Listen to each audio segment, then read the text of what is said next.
గుంతకల్లు అభ్యర్థిగా గుమ్మనూరు జయరాం ను ప్రకటించింది టీడీపీ. అయితే జయరాం కు టికెట్ ఇవ్వడాన్ని తీవ్రంగా వ్యతిరేకిస్తున్నారు మాజీ ఎమ్మెల్యే జితేంద్ర గౌడ్ వర్గీయులు. జయరాం కు సహకరించబోమని చెబుతున్నారు స్థానిక టీడీపీ నేతలు.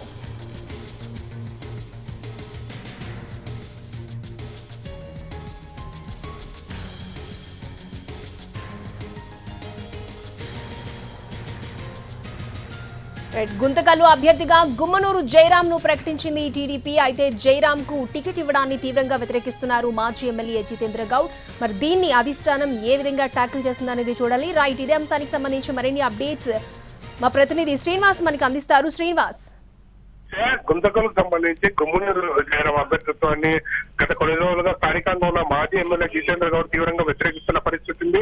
2 అధిష్టానం పిలిచి రద్దు చెప్పినప్పటికీ గుంతకల్ నియోజకవర్గ వ్యాప్తంగా మొత్తం టీడీపీ క్యాడర్ అంతా ఒక్కసారిగా రోడ్డు పైకి వచ్చి గుమ్మనూరుకు వ్యతిరేకంగా నిరసనలు చేయడం జరిగింది. ఆలూరు ఉన్న సమయంలో టీడీపీ పార్టీపై చేసిన అతను వ్యాఖ్యలను తీవ్రంగా తప్పుపట్టిన పరిస్థితి. టీడీపీ అధినేతతో పాటు పలువురు నేతలపై తీవ్రంగా కామెంట్ చేసిన గుమ్మనూరు జయరాంకు ఎలా ఇస్తారంటూ స్థానికంగా ఉన్న నేతలు వ్యతిరేకించింది. ఇదే నేపథ్యంలో గుమ్మనూరుకు టికెట్ ఇస్తే సహకరిస్తామని కూడా జితేంద్ర గౌడ్ వర్గీయులు స్పష్టంగా చెప్పిన పరిస్థితి. ప్రస్తుతం టీడీపీ ప్రకటించిన జాబితాను చూస్తే సీనియర్లకు మొండికేసి చూపిస్తామని చెప్పొచ్చు. అనంతపురంలో సీనియర్ గా ఉన్న ప్రభాకర్ చౌదరి, అలాగే గుంతకల్లో సీనియర్ గా ఉన్న జితేంద్ర గౌడ్ కు ఈసారి టికెట్ దొరకలేదు. దీంతో జితేంద్ర గౌడ్ ప్రభాకర్ చౌదరి వర్గీయులు తీవ్ర ఆగ్రహాన్ని వ్యక్తం చేస్తున్న పరిస్థితి ఉంది. బయట వ్యక్తులు రాప్తాడు ఎంపీపీ వెంకటేశ్వర ప్రసాద్ టికెట్ కేటాయించడంపై ప్రభాకర్ చౌదరి వర్గీయులు తీవ్ర ఆగ్రహం వ్యక్తం చేస్తున్న పరిస్థితి. అలాగే ఆలూరు సంబంధించిన గుమ్మనూరు జయరాం కూడా బయట నుంచి వచ్చి గుంతకల్కి ఎలా కేటాయిస్తారో అక్కడ పరిశీలిస్తున్న పరిస్థితి. ప్రస్తుతం అనంతపురంలో అలాగే గుంతకల్లో స్థానికంగా ఉన్న టీడీపీ క్యాడర్ ఈ ఇద్దరు అభ్యర్థులపై తీవ్రంగా ఆగ్రహం వ్యక్తం చేస్తున్న పరిస్థితి ఉంది. ప్రస్తుతం ఈ 2 నియోజకవర్గాలకు సంబంధించి ఇవాళ సాయంకాలం కార్యకర్తల సమావేశమై భవిష్యత్ కార్యాచరణ ప్రకటించే అవకాశం కూడా చెప్తున్న పరిస్థితి. శ్రీనివాస్, అంటే జేసీ కుటుంబం నుంచి ఒక్కరికే టికెట్ ఇచ్చారు, మరి పవన్ కి ఎందుకు సీట్ ఇవ్వలేదు అంటారు?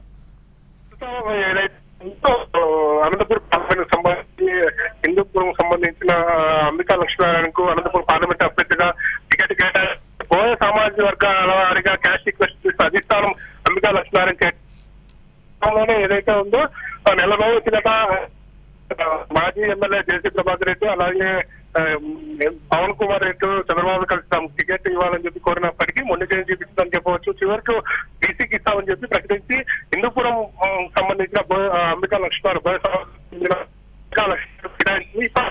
కుటుంబంలో 2 టికెట్లు కేటాయించడం చెప్పి నేపథ్యంలో తమ కుటుంబం వేరని చెప్పి అన్నదమ్ములకు సంబంధించిన కుమారులు అని చెప్పి అధిష్టానం చంద్రబాబు తీసుకున్నప్పటికీ బీసీ అయితే అధిష్టానం ఉంది. ప్రస్తుతం చివరాఖరి వరకు పవన్ కుమార్ రెడ్డి పేరు ఉంటుందని చెప్పి భావించినప్పటికీ సంబంధించిన అంబికా లక్ష్మీనారాయణ అనంతపురం పార్లమెంట్ అభ్యర్థిగా నియమించడం జరిగింది. శ్రీనివాస్, ఇప్పుడు సీనియర్ నేత ప్రభాకర్ చౌదరి పరిస్థితి ఏంటి అంటారు? ప్రస్తుతం నిన్నటి వరకు ఏదైతే ప్రజాగలం రాష్ట్రానికి అలాగే బుక్రాష్ట్రానికి వచ్చిన సమయంలో కూడా ఎల్లిపాటి వద్ద ప్రభాకర్ చౌదరి చంద్రబాబు రెడ్డిలు చేసిన పరిస్థితి ఉంది. చంద్రబాబుతో మాట్లాడే పరిస్థితి ఉండి తనకి ఏదైతే ఉందో పార్టీ కష్టపడిన వారికి టికెట్ ఇవ్వాలని చెప్పి అడిగిన పరిస్థితి ఉంది. ప్రస్తుతం ఏదైతే ఉందో ప్రభాకర్ చౌదరి సీనియర్ గా ఉన్నారు. పార్టీకి సంబంధించి అనంతపురం అర్బన్లో అతనికి బలమైన క్యాడర్ ఉంది. బలమైన క్యాడర్ ఉన్నప్పటికీ బయట ఎవరైతే ఉన్నారో రాష్ట్ర ఎంపీగా ఉన్న దగ్గుబాటు నియమించడంపై ప్రభాకర్ చౌదరి వర్గీయులు తీవ్ర ఆగ్రహం చేస్తున్న పరిస్థితి. ఇవాళ సమావేశం భవిష్యత్ కార్యక్రమం ఇలాంటి సంకేతాన్ని అధిష్టానాన్ని పంపిస్తారని చూడాల్సిన పరిస్థితి ఉంది. శ్రీనివాస్, ఇప్పుడు కదిరి సీట్ను తీసుకుంటే మళ్ళీ కందికుంట వెంకట ప్రసాద్ కే కేటాయించారు, సో ఎందుకు ఇచ్చారంటారు? కదిరికి సంబంధించి మాజీ ఎమ్మెల్యే కందికుంట వెంకట ప్రసాద్కి టికెట్ ఇస్తారని భావించినప్పటికీ తొలి జాబితాలో తెలంగాణలో కందికుంట పైన కేసుల నేపథ్యంలో తొలి జాబితాలో టీడీపీ అధిష్టానం ప్రకటించిన తొలి జాబితాలో కందికుంట భార్య ఎవరైతే యశోదాదేవికి ప్రకటించిన పరిస్థితి ఉంది.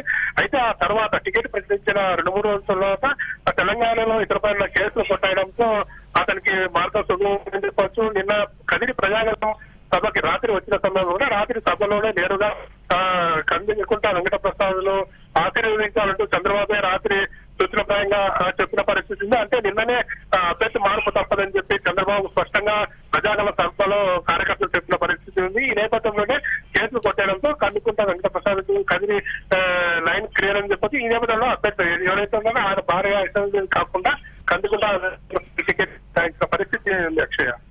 అంటే శ్రీనివాస్, ఇప్పుడు గుమ్మనూరు జయరాం టికెట్ విషయానికి వస్తే ఇటు ఆపోజిట్ వర్గం ఎన్ని ఆందోళనలు నిరసనలు చేసినా అధిష్టానం పట్టించుకోకుండా ఆయనకే టికెట్ కేటాయించడం ఏ విధంగా చూడాలి? ఏ అంశాలు పరిగణలోకి తీసుకొని గుమ్మనూరు జయరాంకి టికెట్ కేటాయించింది అంటారు?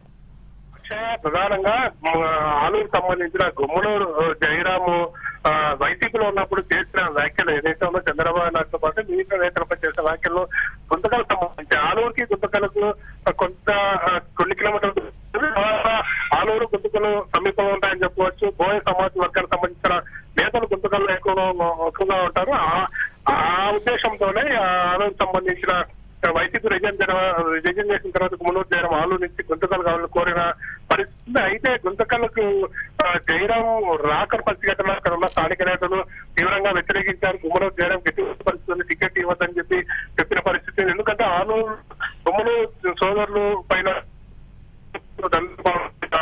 ఆరోపణల నేపథ్యంలో తాము గుంతకల్లకు వస్తే తీవ్రంగా వ్యతిరేకిస్తామని చెప్పిన పరిస్థితి.